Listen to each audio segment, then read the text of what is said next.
एक महत्त्वाची बातमी, बाळासाहेब ठाकरे यांच्यासाठी मातोश्रीलाच जेल बनवणार होते असं छगन भुजबळ यांनी स्पष्ट केलंय। माजी एटीएस प्रमुख केपी रघुवंशी यांचे आरोप भुजबळ यांनी फेटाळून लावलेत।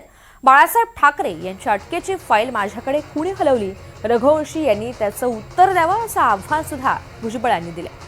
माजी आयपीएस अधिकारी केपी रघुवंशी यांचं आत्मचरित्र असलेला ट्रबल शूटर या पुस्तकाचं नुकतंच प्रकाशन करण्यात आलं।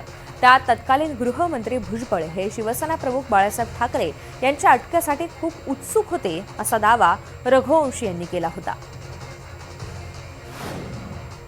रघुवंशीने मला विचारायचं आहे की फाईल कोणी पाठवली होती माझ्याकडे? पोलीस कमिशनरनेच पाठवली होती। आता श्रीकृष्ण कमिशनची आम्ही अंमलबजावणी करून सांगितलं होतं, आम्ही फाईल परत पण करू शकत नव्हतो। फाईल जी आहे पोलिसांनीच पाठवली होती माझ्याकडे।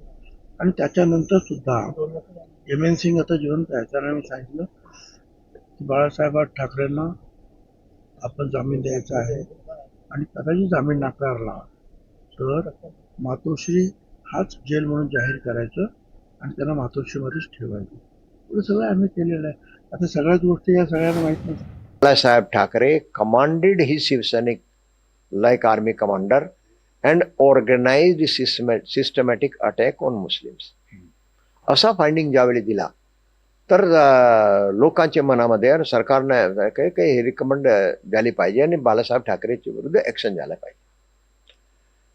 तो त्यावेळी आमच्या STF स्थापना केली, त्यांच्या मी हेड होता, प्रमुख होतो। तर त्यावेळी येतं की बाळासाहेब ठाकरे अरेस्ट झाले पाहिजे असा त्यावेळीचे जो सरकारमध्ये लोक होते त्यांच्या म्हणणं होता।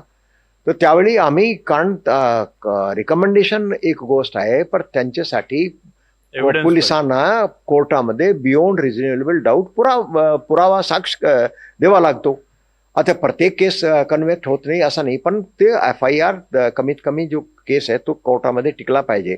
त्यासाठी पुरावा देखील त्या कारण एक तो केस बहुत पुराणा होता आणि ह्या रिकमेंडेशनमध्ये ही जो आहे एक ॲफिडेव्हिटच्या आधारावर त्यांनी श्रीकृष्ण कमिशन रिपोर्टमध्ये आणला होता। तर ॲफिडेव्हिट शिवाय दुसरा काय नव्हता। ज्या ॲफिडेव्हिटमध्ये जे काय नाव म्हटले गेले होते ते त्याने डिनाय केलं, असा काही घडलेला नाही। तो अशी परिस्थितीमध्ये कारण जेव्हापर्यंत आपण स्टेटमेंट घेत नाही त्यापर्यंत तो त्यावेळी आमच्या भूमिका स्पष्ट होती, एव्हिडन्स आम्हाला मिळाला तर आम्ही ॲक्शन नक्की घेणार, पण एव्हिडन्स शिवाय आम्ही काही ॲक्शन घेऊ शकत नाही। त्यानिमित्ताने आमच्यावर बार बार विचार व्हायचे, काय नाही अटक होतं, काय नाही अटक होतं। आम्ही म्हटलं सर आमच्याकडे एव्हिडन्स नाही आहे। आणि या सगळ्या संदर्भात अधिकची माहिती देण्यासाठी प्रांजल कुलकर्णी आपल्यासोबत आहेत। प्रांजल, केपी रघुवंशी हे नेमकं काय म्हणालेले होते आपण पाहिलेलं आहे, मात्र त्यानंतर आता भुजबळांनी त्यांचे सगळे दावे फेटाळून लावलेले आहेत। एकंदरीतच ही दावे प्रतिदाव्यांची मालिका किंवा ही टाइमलाईन कशी आहे, नेमके काय काय याच्यामधले दावे आहेत?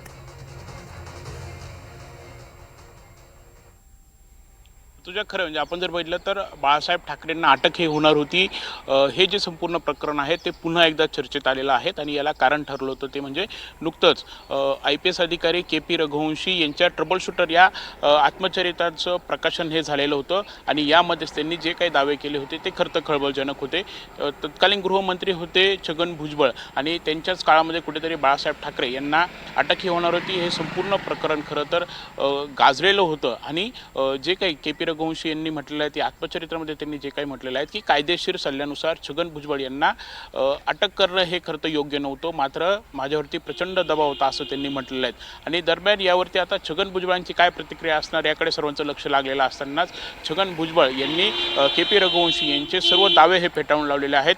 विशेष म्हणजे आपण जर बघितलं तर भुजबळांनी जे काही म्हटलेलं आहे की भुजबळ म्हणतायत की तेव्हाचे जे काही पोलीस कमिशनर होते M.N. सिंग ते अजूनही जिवंत आहेत आणि त्यांना तुम्ही अजूनही विचारू शकतात की जर जामीन जर बाळासाहेबांचा जर नाकारण्यात आला असता तर मातोश्री यांनाच आम्ही जेल देखील घोषित करणार होतो। यासोबतच भुजबळ यांनी जे काही वक्तव्य केलं आहे ते सूचक वक्तव्य देखील आहेत। भुजबळ यांना खूप काही सांगून जायचं आहे आणि ते वक्तव्य असं होतं की तेव्हा भाजप आणि सेनाचं सरकार होतं तेव्हा अनेक फाईल या रद्द झालेल्या होत्या, मात्र हीच फाईल माझ्याकडे आलेली होती, मी दोन्ही बाजूने अडचणीत सापडलो होतो, मात्र त्यांना जो काही जामीन मिळाला होता तो देखील मीच मिळवून दिलेला होता असं देखील भुजबळ यांनी म्हटलेलं आहे। त्यामुळे एकंदरीतच आता हे संपूर्ण प्रकरण जे आहे ते पुन्हा एकदा चर्चेत आलेलं आहे। आता छगन भुजबळांची तर ही बाजू आलेली आहेत. मात्र आता खास करून पुन्हा एकदा के पी रघुवंशी असतील किंवा एम एन सिंग, जे भुजबळ सांगतायत की एम एन सिंग हे अजूनही जिवंत आहेत, त्यामुळे आता त्यांची देखील काही बाजू समोर येते, काही देखील पाहणं तेवढंच महत्त्वाचं आहे. अगदी धन्यवाद सविस्तर माहितीसाठी.